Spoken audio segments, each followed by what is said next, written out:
Mevli ölmezliğe çare var mı? Ya kadar urun bir ulyali olmazlığa çare var mı?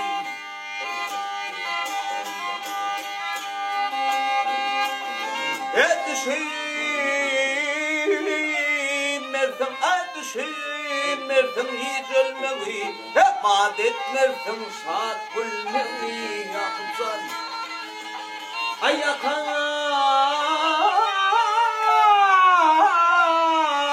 yok at kuyneyi, hep değmezliğe çare bani.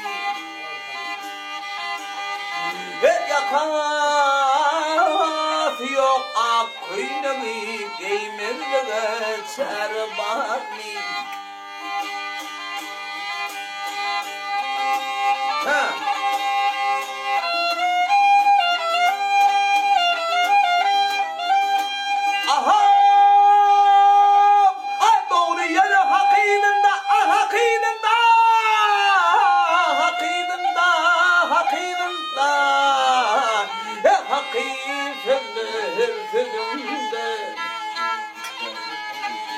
Hadi kişinin omuzuna gitmezliğe çare bari.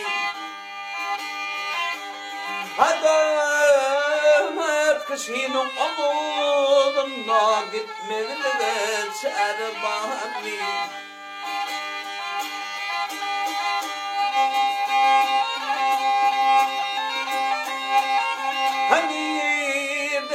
Avak neyde ata, hakka karşı etme hata. Tağıt diyen ağaç ata, hep münmezliğe çarmari. Tağıt diyen ağaç ata, hep münmezliğe çarmari.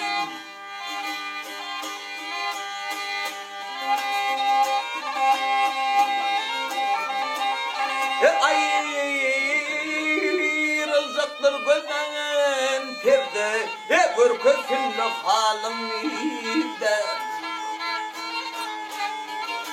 Öyle kadarlar kara yerde, hep yatmazlığa çermani.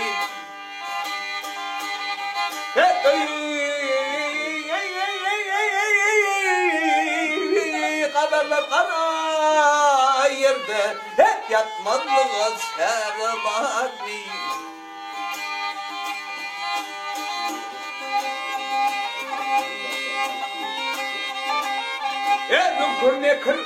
Mümkün ne kır gelecektir, ettim kimdi soracaktır.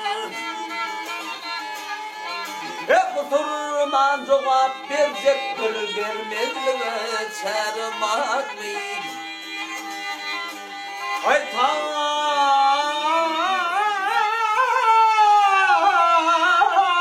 diyen ağaç ata, hep münmezliğe çarmani. Ay hadan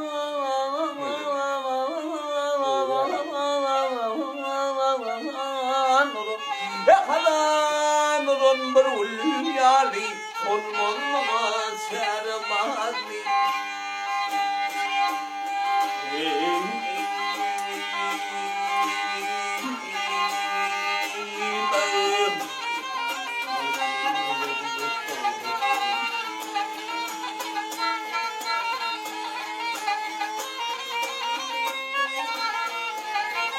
Thank you.